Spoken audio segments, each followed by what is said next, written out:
Buenos días, hermanos. Bien, algunos saben, no sé si lo saben, pero le comento que el pastor está de vacaciones durante 2 semanas, así que vamos a estar dando una mano con el ministerio de la palabra. Vamos a buscar Filipenses capítulo 1.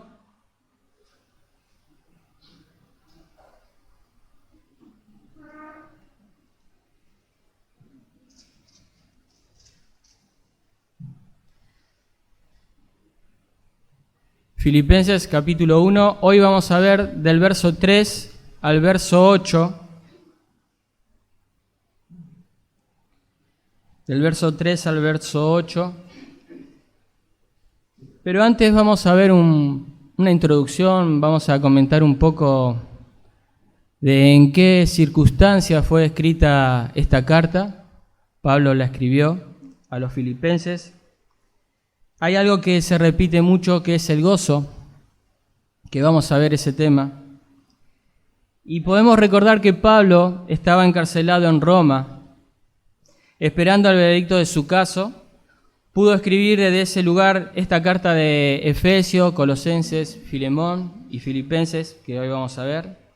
Esta última carta, esta carta de Filipenses, es muy emocional por la carga emotiva que él le pone. Dice un verso: os añoro a todos con el entrañable amor de Cristo Jesús. No es una carta de agradecimiento normal de esa época. Pablo le da una característica más personal y teológica.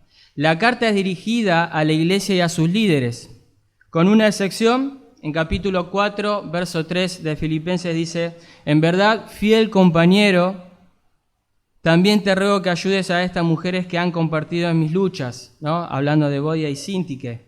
Pero ahí en ese momento es como que le está hablando a alguien en particular que no se sabe quién es. Algunos comentaristas dicen que puede ser Lucas, el médico, pero no se puede saber.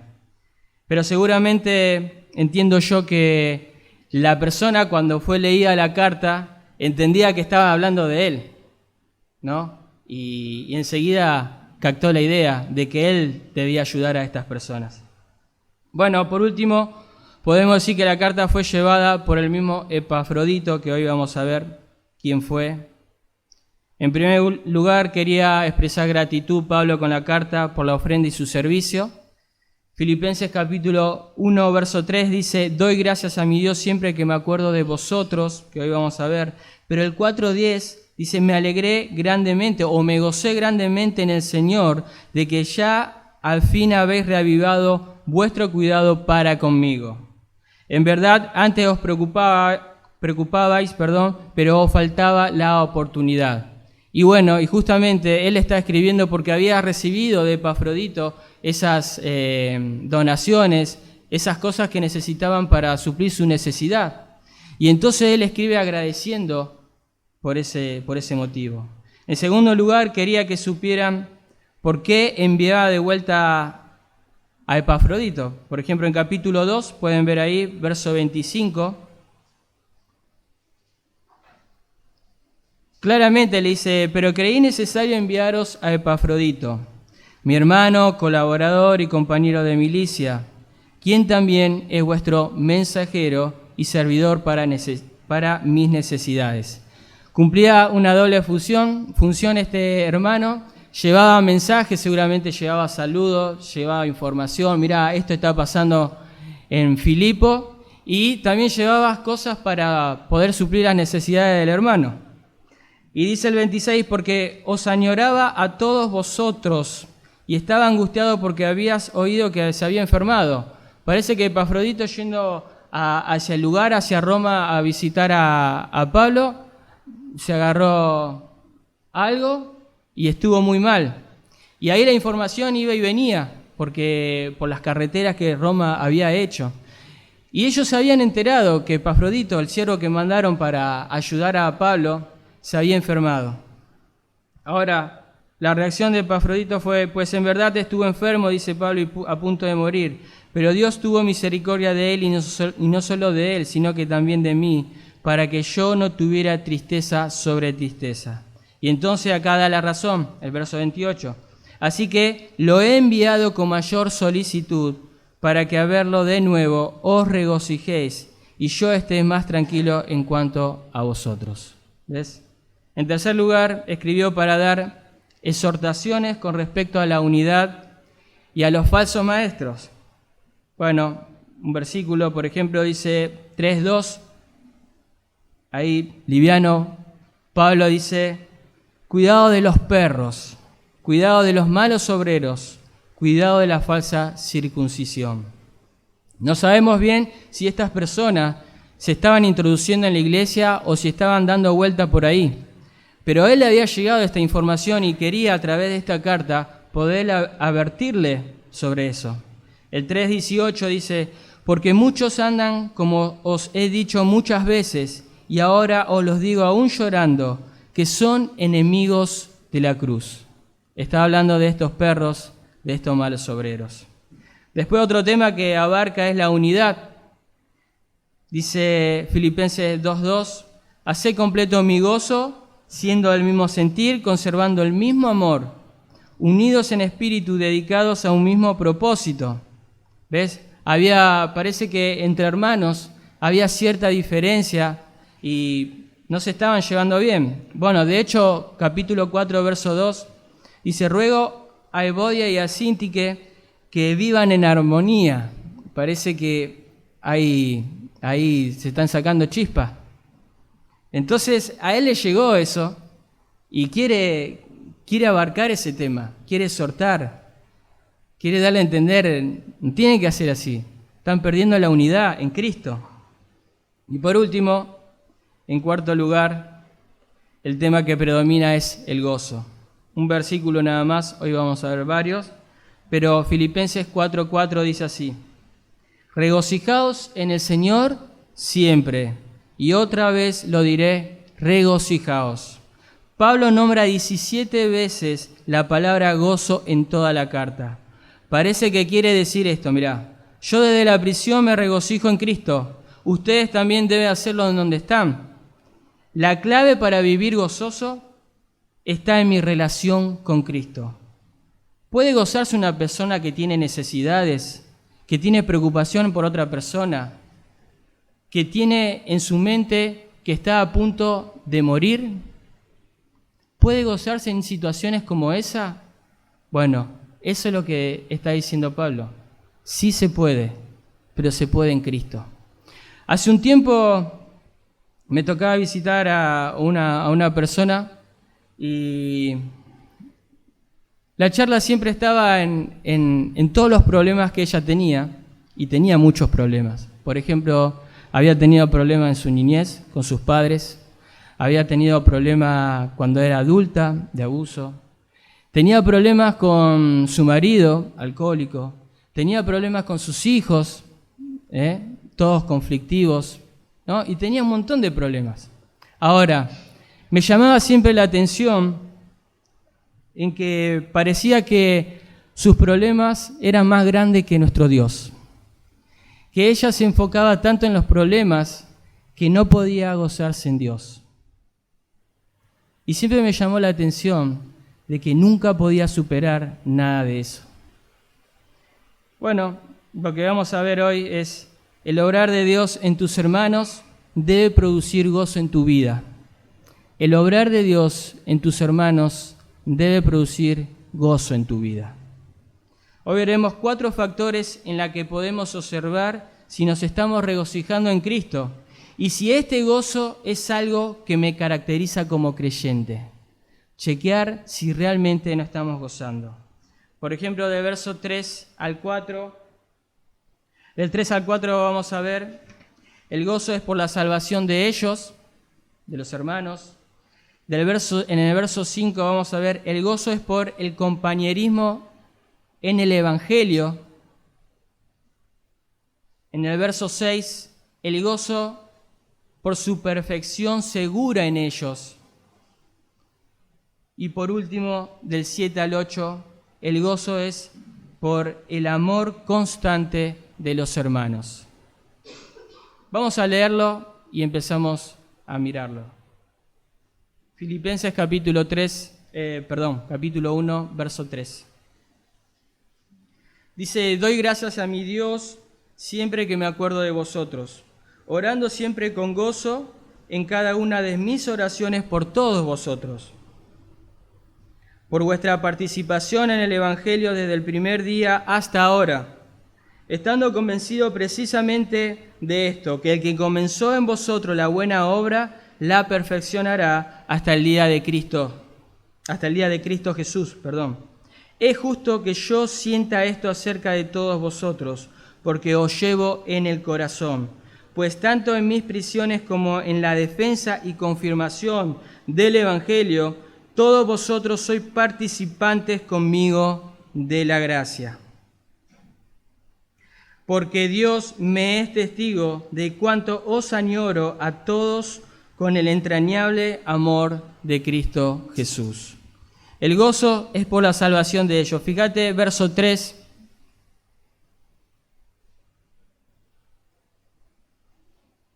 Doy gracias a mi Dios siempre que me acuerdo de vosotros. Pablo estaba agradecido a Dios al recordar a los hermanos desde la prisión. Dicho recuerdo le traía gozo en sus oraciones. Eso es lo que estamos viendo. El gozo parece el producto de un corazón agradecido a Dios. Pablo, en una situación tan adversa como estar en una prisión, privado de muchas cosas y pasando necesidades, se gozaba pensando en otros. Esto es totalmente opuesto a la reacción que una persona habitualmente tiene. Imagínate, en una prisión, necesidad, oscuridad, baño, olvídate, comida poca y así. Sin embargo, ahí él estaba pensando en otros y se gozaba. Ahora, yo me pregunto esto, ¿qué recuerdo tenía de ellos, que lo hacía estar agradecido? ¿Qué era lo que pensaba? Bueno, para pensar en esto, yo pensaba en lo opuesto. Lo opuesto de estar agradecido es ser una persona quejosa, ¿no? Por ejemplo, podemos ver en Números, capítulo 11, verso 1, al pueblo de Dios. El pueblo comenzó a quejarse en la adversidad a oído del Señor. Ellos estaban en el desierto. No sé si ustedes saben, no sé si vieron algún desierto. En ese desierto no crece nada, totalmente árido. El clima es terrible. Sin embargo, ellos estuvieron 40 años en el desierto. Sus vestidos, sus sandalias no envejecieron, no porque eran buenas, sino por la gracia de Dios. No les faltó agua, no les faltó comida. Los animales no morían. ¿De dónde sacaban el alimento? Era la gracia de Dios.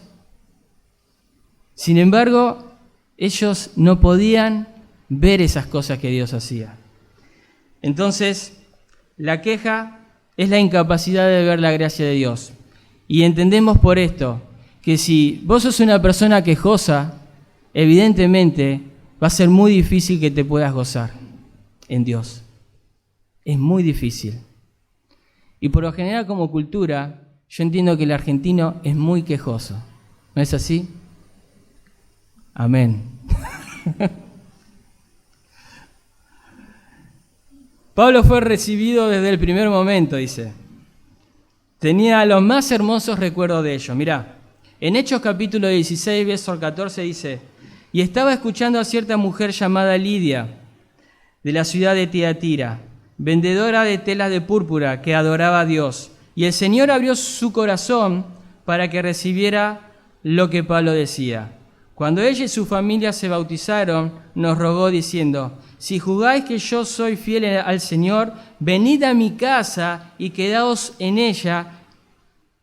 Y nos persuadió a ir. La primera conversión que está registrando en Filipo, ¿no? Lidia ahí se convierte, ella se convierte la familia, enseguida es recibida, vení Pablo, vení a casa. Después tenemos 16:40, cuando salieron de la cárcel, ellos fueron encarcelados, ¿se acuerdan? Por predicar, lo azotaron, lo mandaron a la cárcel. Fueron a la casa de Lidia, dice, y al ver a los hermanos los consolaron y partieron. Entonces Pablo estaba pensando en esas cosas. Estaba agradecido a Dios por esas conversiones. Otra conversión es la del carcelero y su familia. Verso 16 de Hechos también, versículo 31. Ellos respondieron: cree en el Señor Jesús y serás salvo tú y tu casa. Y le hablaron la palabra del Señor a él y a todos los que estaban en su casa. Y él los tomó en aquella misma hora de la noche y le lavó las heridas, y enseguida fue bautizado, él y todos los suyos. Llevándolos a su hogar, les dio de comer, fíjate, y se regocijó grandemente por haber creído en Dios con todos los suyos. Y eso le venía a la mente también al apóstol. Por eso estaba tan agradecido a Dios y por ellos. Por eso había ahí su corazón que brotaba el gozo, que ahora vamos a ver. Pablo estaba agradecido a Dios por todo lo que había hecho por él. Sus pensamientos iban desde la conversión de ellos, pasando por su crecimiento y llegando a ser parte con él en su ministerio.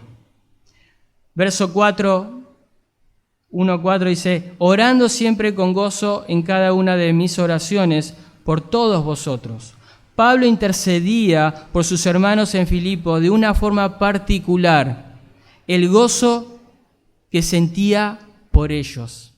Eso explotaba su corazón. Ahora, definamos qué es el gozo, porque vamos a estar hablando. Bueno, la misma palabra que aparece ahí como gozo es la que encontramos en Gálatas capítulo 5, versículo 22. Que habla del fruto del Espíritu. Dice: mas el fruto del Espíritu es amor, gozo, paz, paciencia, benignidad, bondad, fidelidad. Podés ver que el gozo es producto ¿de qué? Del Espíritu. El gozo puede ser deleite, puede ser alegría, es un estado de ánimo. Ahora, tengo esta definición. Desde el punto de vista cristiano se considera una virtud que tiene su origen en el Espíritu y se relaciona con actos de caridad. Se considera que el gozo es una virtud, es la alegría y complacencia que siente el cristiano en la extensión del reino de Dios y su justicia, tal como lo da a entender el mismo apóstol. El gozo es producto de la acción del Espíritu y no de factores externos que provocan felicidad. Como traduciéndotelo, si vos estás no es que la felicidad o el gozo de estar en una playa en el Caribe, no es el gozo de conducir un auto, no sé, el mejor que te parezca a vos. No estamos hablando de compartir con personas que te hacen felices, sino estamos hablando de sacar la felicidad en un momento donde es una adversidad en tu entorno. Bueno, eso produce Dios en el corazón de Pablo y es el que produce en nuestros corazones. Por ejemplo, en Hechos 16:25, mirá. Como a medianoche, Pablo y Silas oraban y cantaban himnos a Dios y los presos los escuchaban. Fíjate, ¿no? Él había sido castigado, le habían dado un par de palazos, lo llevaron ahí, imagínate todo dolorido. Yo me imagino que en esa situación sí oraría, pero cantar, difícil, ¿no? ¿Por qué estaban tan contentos en una situación así? Pablo diciéndole a Silas: ¿cuál cantamos? ¿Salmo 18? No la sé esa, vamos con otra. Pero entienden el contexto, entienden la situación. Bueno, la reacción del apóstol no está predeterminada por las circunstancias, eso es. En el Antiguo y en el Nuevo Testamento, el mismo Dios es la base y el objeto del gozo del creyente. Filipenses 4:4, ahí si lo quieren ver, dice claramente esto: regocijaos en el Señor siempre. Y mirá, otra vez lo diré, regocijaos. El gozo está predeterminado por Dios, no por la circunstancia. El gozo es la forma en que los creyentes que conocen a Cristo y cuyo futuro está garantizado por Cristo responden en el contexto de la dificultad presente. No porque le guste sufrir no porque le gusta sufrir, sino porque su gozo está en el Señor. Por encima de todo, el gozo es la característica distintiva del creyente en Cristo Jesús.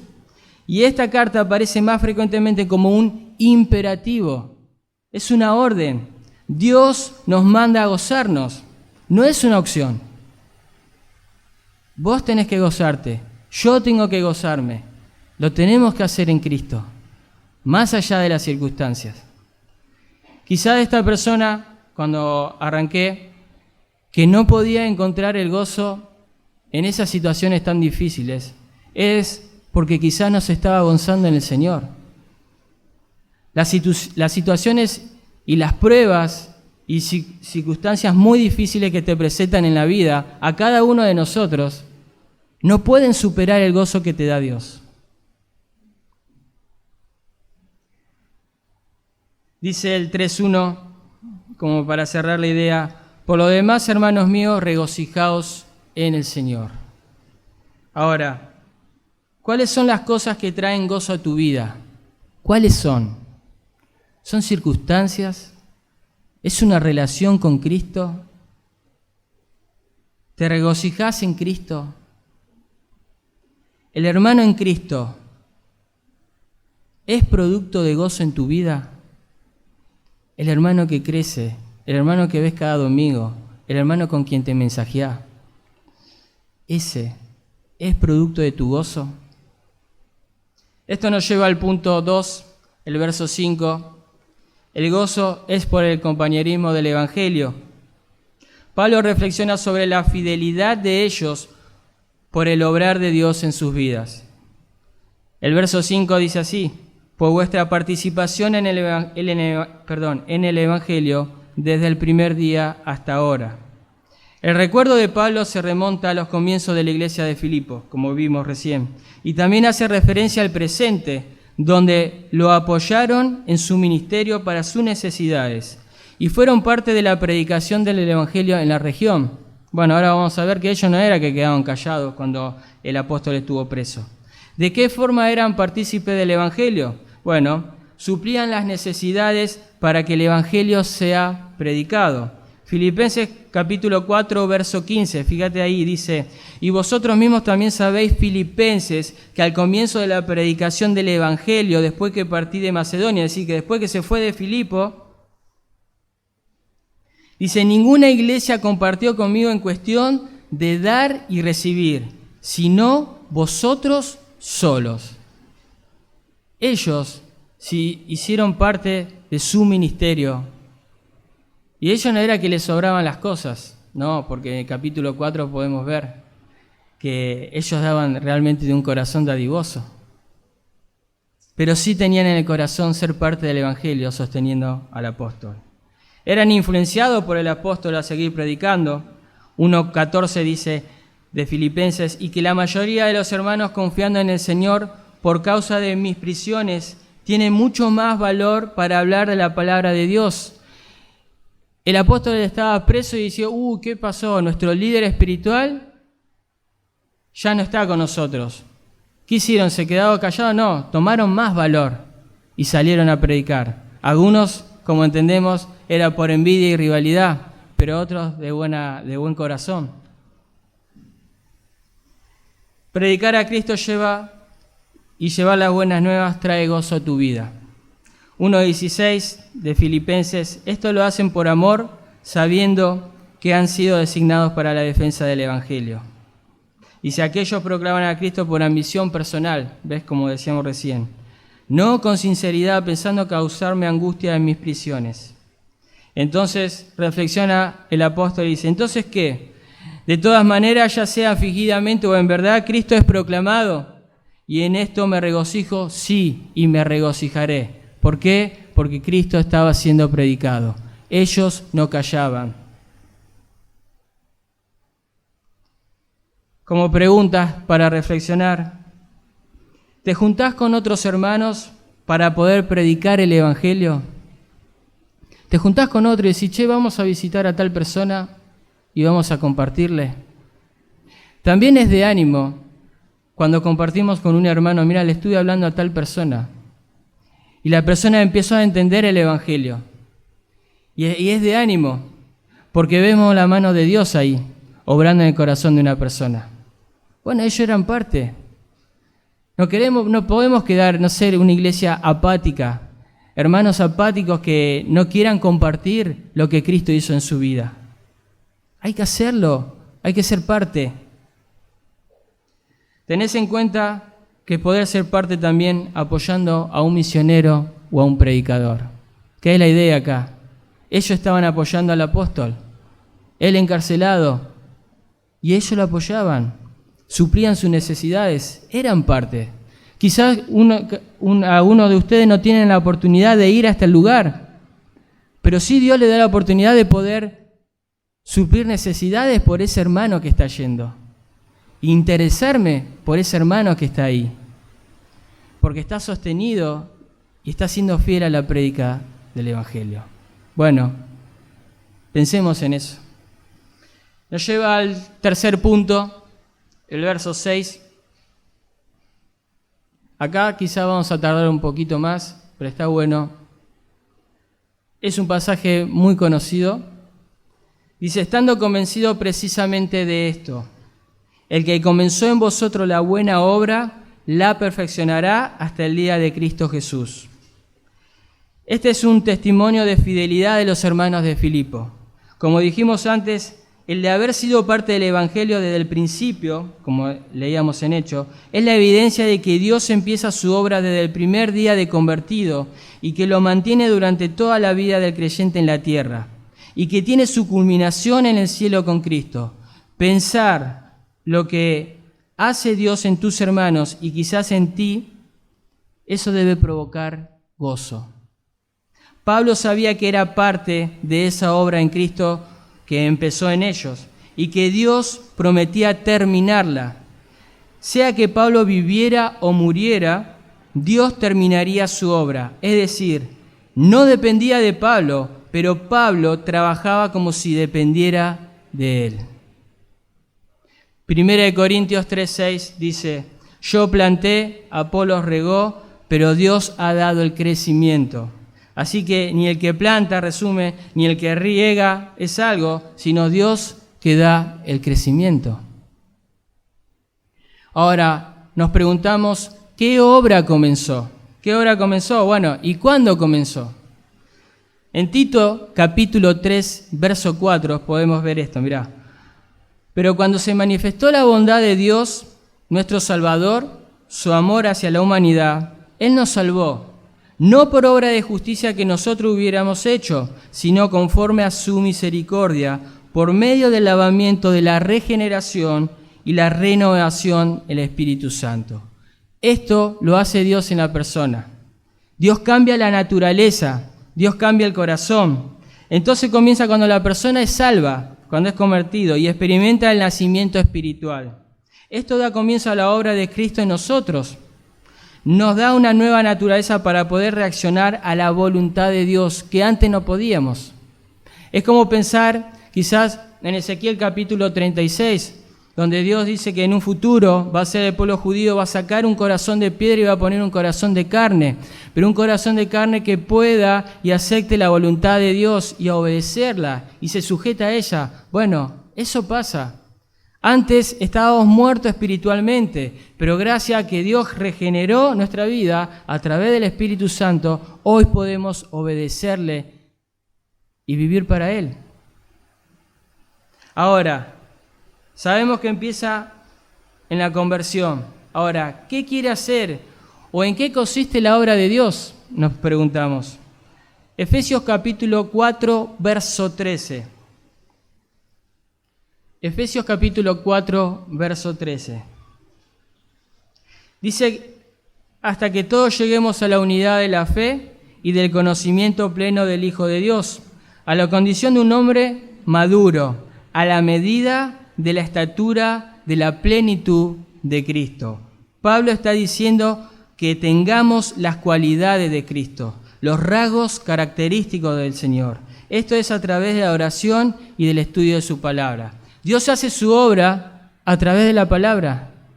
Dios hace su obra a través de la oración. Dios hace su obra a través de personas que pone Dios para que eso ocurra.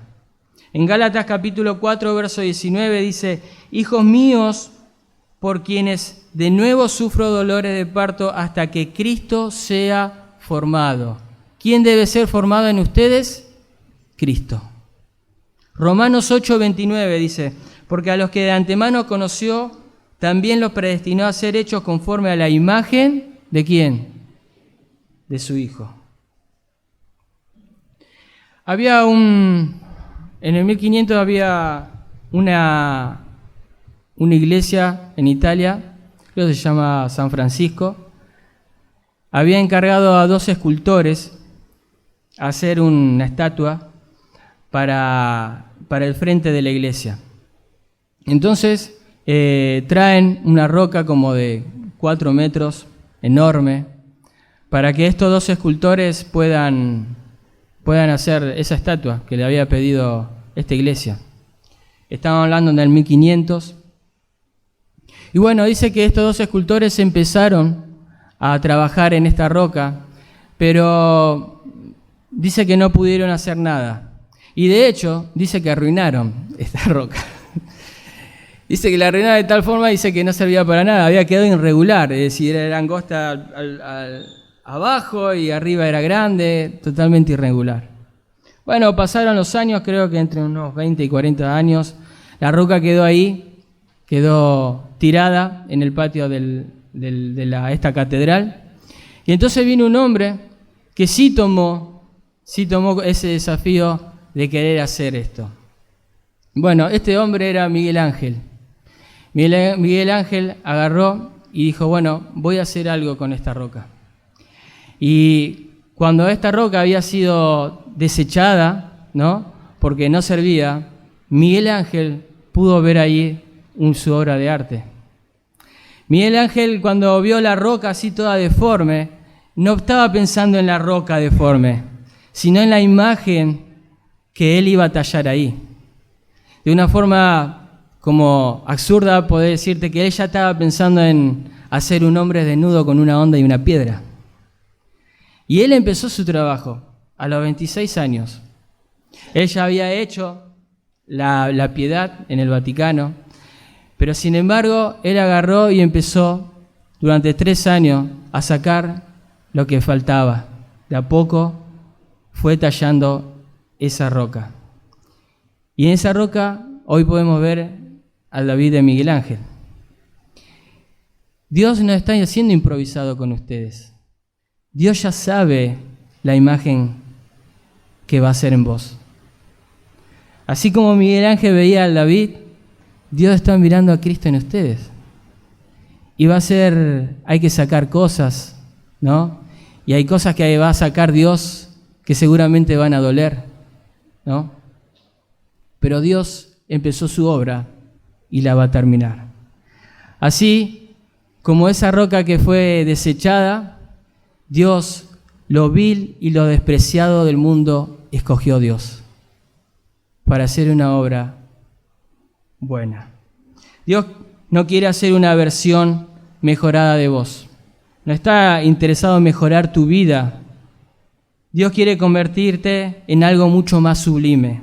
Dios quiere formar a Cristo en tu vida. Dios quiere, fíjate, que amemos como Cristo nos ama, entregando todo por el hermano. Que perdonemos como Él lo hizo con sus enemigos. Que sirvamos como Él nos enseñó. Que mostremos bondad al necesitado. Que tengamos misericordia al caído. Que nos aferremos a su palabra en todo momento. Que nos gobierne su paz en medio del conflicto.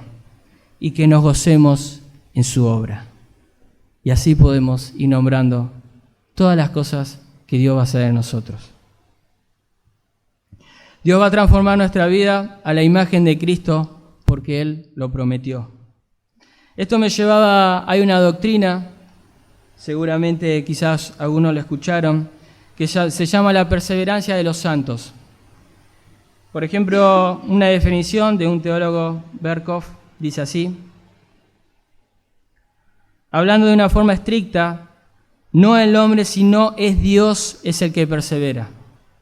La perseverancia puede definirse como aquella continua operación del Espíritu Santo en el creyente, mediante la cual la obra de gracia divina que ha empezado en el corazón se continúa hasta llegar a ser completa.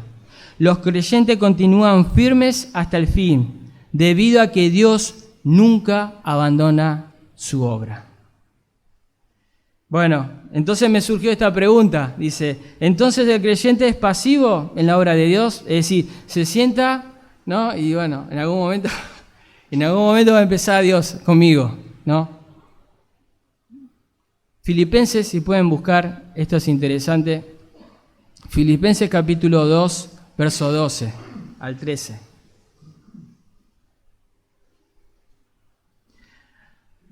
Así que, amados, tal como siempre habéis obedecido, no solo en mi presencia, sino ahora mucho más en mi ausencia, ocupados en vuestra salvación con temor y temblor. Porque Dios es quien obra en vosotros tanto el querer como el hacer por su beneplácito. Pablo acá no está hablando de la salvación por obras, no está diciendo eso, sino la obligación que tenemos de nuestra santificación. Nos está mandando a nosotros a que santifiquemos nuestra vida. Está diciendo que debemos ocuparnos de la salvación, ya no dependiendo del apóstol en este contexto está diciendo. Una definición de un comentarista dice, llevarla a su fin, comprender plenamente su significado. Deben afanarse en producir los frutos del Espíritu todos los días de sus vidas. Deben aspirar nada menos que a la perfección espiritual. Tenemos que madurar en lo espiritual. Dios empezó la obra, debemos hacerlo. Entonces, en este proceso soy activo, está diciendo. Dios hace su obra utilizando mi voluntad. La segunda parte cierra mejor la doctrina. Dios está obrando en vosotros. Y si no fuera por eso, porque Dios está obrando en nosotros, jamás nos podríamos estar ocupando de nuestra salvación. ¿Se entiende? Dios está en nosotros, por eso nosotros tenemos la voluntad de hacerla. Juan, por ejemplo, capítulo 15, verso 4, el Señor Jesús da exacta la idea. Permaneced en mí, dice el Señor, y yo en vosotros. Como el sarmiento no puede dar fruto por sí mismo si no permanece en la vid, así tampoco vosotros si no permanecéis en mí. Es decir, hay frutos si nosotros estamos en Cristo. Si no estamos en Cristo, no hay fruto. Ahora, si estamos en Cristo, ¿qué va a haber? Fruto. Podemos concluir que mi voluntad no solo es movida y conducida por Dios, sino como consecuencia de esta influencia, llega a ser activa y yo movido a cumplirla. Dios opera en nuestra vida de tal forma que nos capacita para el querer como el hacer. Yo me ocupo como si dependiera de mí, pero sabemos que depende de quién, de Él. Bueno, como último, ¿y cuándo queda concluida la obra? El día del Señor, cuando estemos en Cristo en gloria, habrá recompensa y glorificación del creyente en ese día. Cristo presentará a su iglesia sin mancha ni arrugas. Su obra estará concluida. Dios, posicionalmente, somos santos porque Dios nos apartó para Él. Vivimos una vida en santificación, pero un día estaremos completamente santos delante de su presencia. Dios empezó en la salvación una obra, Dios la va a hacer en esta tierra mientras vivamos y la va a culminar allí en los cielos. 1 Corintios 1:8 dice, el cual también os confirmará hasta el fin, dice, para que seáis irreprensibles en el día de nuestro Señor Jesucristo. La obra terminada con la recompensa y siendo transformados al estado de gloria, donde ya no batallaremos con el pecado. Ya no más. 3:20, porque nuestra ciudadanía está en los cielos, en donde también ansiosamente esperamos a un Salvador, el Señor Jesucristo, el cual transformará, fíjate, el cuerpo de nuestro estado de humillación en conformidad al cuerpo de su gloria, por el ejercicio del poder que tiene aún para sujetar todas las cosas a sí mismo. Él lo puede hacer porque Él tiene el poder para hacerlo. Como para aplicar nomás y entender, si te encontrás con la realidad que no podés gozarte en el Señor, es porque quizás no has nacido espiritualmente. ¿Lo pensaste? Para mí esta señora con la que hablaba y no superaba sus problemas, tenía ese problema. Madurar espiritualmente es aprender a gozarte en la obra de Cristo junto con tus hermanos. Ahora, ¿lo estás haciendo? ¿Cuándo fue la última vez que hablaste con un hermano de tus progresos espirituales? Porque eso es hablar de lo que Dios está haciendo en tu vida. La semana pasada se me acercó una persona y me hablaba justamente de problemas que tenía en el trabajo, en su casa, de salud, del desánimo, de quizás depresión, de no tener ganas de hacer nada, de no poder dormir por un continuo pensamiento en esos problemas. Y él me contaba que en esos momentos él oraba, se acordaba de versículos, y cuando me lo contaba animado. No era que me estaba diciendo, no sé lo que me pasó, y no, te tira el rollo. Estaba animado, estaba gozoso. Estoy pasando una situación difícil, pero estoy gozoso con Dios. Estoy contento.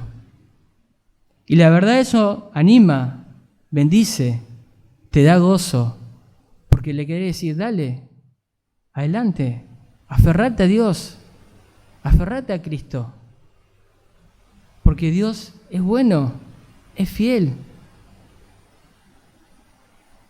Eso es gozarse con el hermano. Vamos al punto 4. Esto nos lleva al último. El gozo es por el amor constante a los hermanos, del 7 al 8. Fíjate al verso 7. Es justo que yo sienta acerca de todos vosotros, lo leo otra vez, es justo que yo sienta esto acerca de todos vosotros, porque os llevo en el corazón, pues tanto en mis prisiones como en la defensa y confirmación del Evangelio, todos vosotros sois participantes conmigo de la gracia. ¿Qué era lo que sentía y por qué? Los lazos con el apóstol eran muy fuertes, como dijimos. Esto incluye sentimientos, emociones, momentos compartidos junto a los hermanos. Este sentimiento estaba anclado no solo por su comunión con ellos, sino también por lo que Dios estaba haciendo entre ellos, como vimos en el punto anterior. Ellos estaban siendo parte del Evangelio al sustentarle y a servirle. Llenar la mente con estos pensamientos, ¿sabés qué trae? Trae gozo, trae gratitud, pero también trae amor. Y Pablo estaba continuamente pensando en ellos, en estas cosas que Dios estaba haciendo en ellos. Después el apóstol hace una alusión al corazón, como vemos ahí. Una traducción podría ser, porque me llevas en vuestro corazón. Otra posible sería, porque os llevo en el corazón, pues habéis estado dispuestos a participar conmigo. De alguna forma Dios había puesto en el corazón de Pablo este sentir y también en ellos. Cuando habla ahí de la defensa y confirmación del Evangelio, también algunos pueden decir la defensa y prédica continua de la fe. Esto fue el propósito de su ministerio.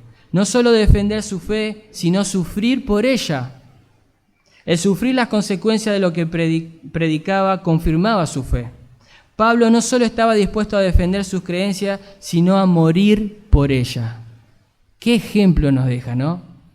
A veces renegamos tanto con cosas tan vanas y encontramos a Pablo que nos deja este ejemplo.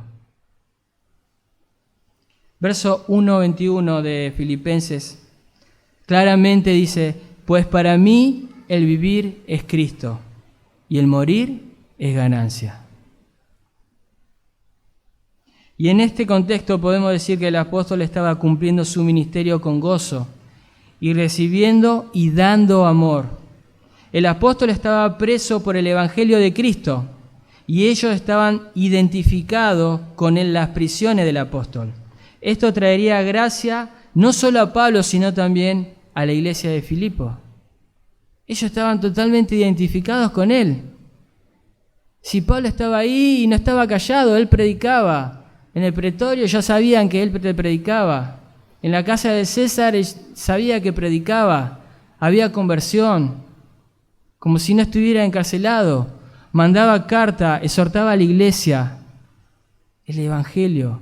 Y ellos estaban orgullosos por lo que hacía Pablo y se identificaban con esas prisiones. Esta gracia está relacionada con la gratitud y el gozo que trae Dios a nuestras vidas cuando su palabra es predicada.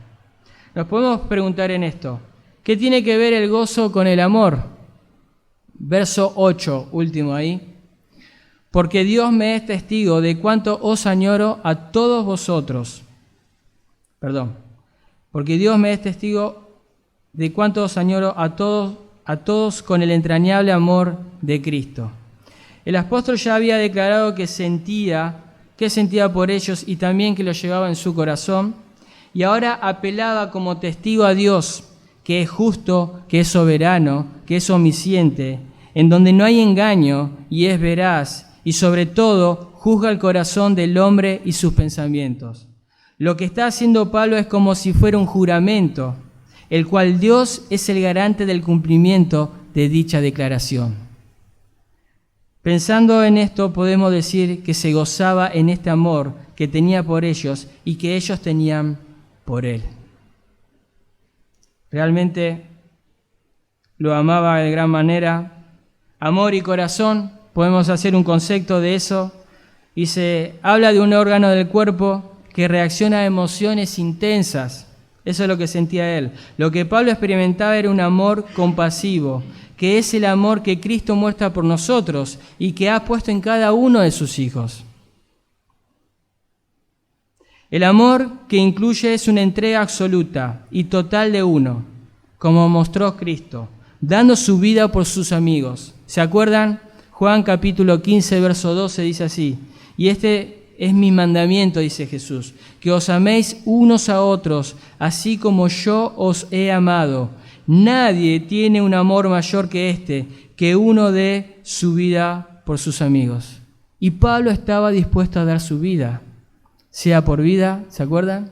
O muerte. Al igual que el gozo, esto es producto del obrar de Dios en el creyente, hablando del amor. Pero lo que Pablo quería que supiesen era que lo amaba intensamente y que esto era producto del gozo que sentía por ellos. 4.1 de Filipenses dice así: así que, hermanos míos, amados y añorados, gozo y corona mía, estad así firmes en el Señor, amados. La palabra añorados describe el dolor profundo que produce la separación de dos seres queridos. Es como, por ejemplo, que me separen a mí de mi hijo, pero no por mi voluntad, sino por una circunstancia. ¿Qué es lo que va a pasar? Y realmente voy a extrañar a mi hijo, y mi hijo me va a extrañar a mí. Esa sensación de sentimiento, cuando tenemos a alguien querido lejos, por una circunstancia que está más allá de nosotros, ese sentimiento era el que sentía Pablo por ellos, y lo que sentía ellos por Pablo. Ese amor, y en eso él se gozaba. Podemos decir, el gozo me lleva a amar, y amar me lleva a gozarme a mi hermano. Y entendemos, por lo que vimos, que tanto el gozo como el amor es producto y obra de Dios en tu vida. Es así. Ahora, Dios lo está haciendo en tu vida. ¿Podés ver que te gozás en Cristo? ¿Podés ver que podés amar al hermano de esa forma? ¿Cuándo fue la última vez que mostraste o hiciste algo por amor a tu hermano? Y la segunda pregunta es, ¿cuando lo hiciste, te gozaste? Esa es la característica que debemos tener. Nosotros nos gozamos en Cristo. Dios está haciendo una obra en nosotros. Él la va a terminar. Esa obra incluye el gozo. Vivamos de esa forma. ¿Oramos? Padre, te damos las gracias, Dios, por todo lo que tú nos das. Queremos pedirte, Padre, que nos ayude, Dios, a mirar nuestro corazón.